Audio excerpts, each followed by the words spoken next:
포도원 주인의 비유. 1. 비유의 초점과 하나님 나라의 가치. 오늘 우리는 마태복음 20장 1절부터 16절에 나오는 포도원 품꾼의 비유를 통해 천국이 어떤 원리로 운영되는지 깊이 있게 살펴보려 합니다.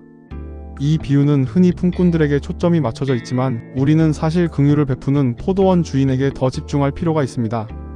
마치 탕자의 비유에서 반항하던 탕자보다 사랑을 베푸는 아버지에게 시선을 집중해야 하는 것과 같습니다. 예수님의 비유는 구원과 천국에 관한 설명을 담고 있기에 매우 중요합니다. 당시 포도원은 단순히 포도밭이 아니었습니다. 포도주는 귀했기 때문에 포도원은 왕이나 부자, 권력자들의 전 유물이었습니다. 예수님 시대는 로마 제국의 식민지 지배를 받는 상황이었으며 이는 우리나라의 일제강점기와 비슷했습니다. 포도주와 올리브 기름은 이스라엘의 주요 수출품이었기에 로마는 엄청난 공물을 요구했고 권력자들은 백성들의 피와 땀을 희생시켰습니다. 따라서 포도원에서 일하는 것은 거의 강제 노동과 같은 사회적 인식이 있었으며 이 장소는 불법 착취, 수탈이 떠오르는 곳이었습니다. 예수님을 따르는 대부분의 가난하고 소외된 갈릴리 사람들에게 포도원은 희망적인 에덴 동산이 아닌 악이 득실거리는 지옥 같은 현실이었습니다. 2. 일꾼 모집과 주인의 독특한 행동. 천국은 마치 품꾼을 얻어 포도원에 들여보내려고 이른 아침에 나간 집 주인과 같다고 성경은 말합니다. 이것은 천국이 노동시간이나 임금의 불합리함에 대한 이야기가 아니라 하나님께서 사람들을 천국으로 초대하고 받아들이시는 원리를 보여주는 이야기입니다. 놀랍게도 포도원 주인은 사회적, 경제적으로 높은 지위에 있었고 청지기까지 있었음에도 일꾼들을 고용하기 위해 청지기를 보내지 않고 직접 나섰습니다. 주인은 새벽 6시 일꾼들과 하루 한 데나리온으로 약속하고 포도원에 들여보냈습니다. 이 한 데나리온은 당시 비숙련 노동자의 하루 품삯이었습니다. 이후 주인은 제3시, 제6시, 제9시에 걸쳐 계속해서 일꾼들을 모집했습니다. 주인이 이처럼 하루에 5차례나 동분서주하는 모습은 그가 가난한 사람들에게 무한한 관심을 보였음을 나타냅니다. 특히 주인은 제11시 즉 오후 5시에 나갔을 때 종일토록 놀고 서 있는 사람들을 발견합니다.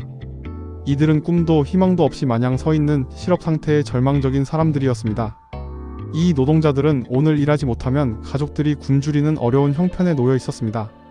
주인은 이들에게 너희도 포도원에 들어가라. 내가 너희에게 상당하게 주리라고 말했습니다. 여기서 상당하게로 번역된 단어는 디카이오스로 공정하다, 정의롭다, 의라는 의미가 있습니다. 5시에 온 사람들은 계약도 없이 오직 주인의 자비만을 바라고 포도원에 들어갔습니다.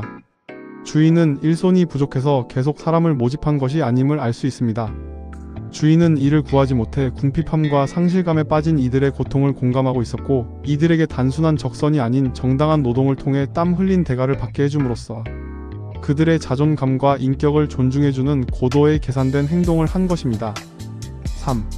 품삯 지급과 일꾼들의 원망. 날이 저물자 포도원 주인이 청지기에게 명했습니다. 품꾼들을 불러 나중 온 자로부터 시작하여 먼저 온 자까지 삭을 주라. 주인이 순서를 반대로 정한 것은 의도된 행동이었습니다. 가장 늦게 온 제11시에 온 사람들이 먼저 와서 한 데나리온씩을 받았습니다.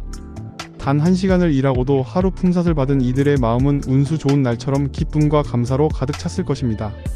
이 장면을 지켜보던 아침 일찍 온 일꾼들은 당연히 자신들은 더 받을 것이라 예상했습니다. 그러나 그들 역시 한 데나리온씩 받았습니다. 그들은 집 주인을 원망하며 나중 온 이 사람들은 1시간밖에 일하지 아니하였거늘 그들을 종일 수고하며 더위를 견딘 우리와 같게 하였나이다라고 불평했습니다. 그들은 약속된 임금을 정확히 받았음에도 불구하고 주인의 은혜를 받은 사람들을 보고 감사가 원망으로 돌변한 것입니다. 이들은 주인의 방법이 공평하지 못하다는 생각에 빠진 것입니다. 주인은 분노하는 일꾼에게 대답했습니다. 친구여, 내가 네게 잘못한 것이 없노라. 네가 나와 한 데나리온의 약속을 하지 아니하였느냐. 주인은 이어서 말씀하셨습니다.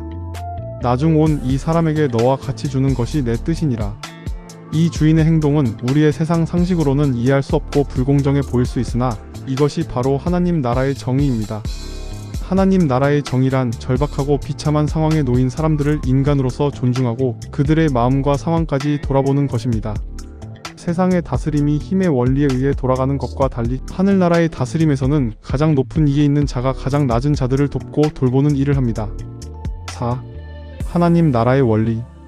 예수님은 이 비유를 통해 천국 즉 하나님의 나라에 관해 설명하고 계십니다.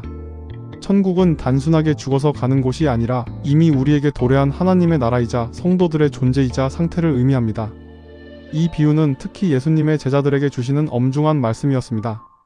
제자들은 자신들이 모든 것을 버리고 일찍이 주님을 따랐으니 더 큰 지분이나 상급이 있을 것이라는 우월의식과 선민사상을 가지고 있었습니다. 그들은 세리나 창기들과 교제하시는 예수님을 보며 불평했고 심지어 서로 높은 자리를 차지하겠다고 경쟁했습니다.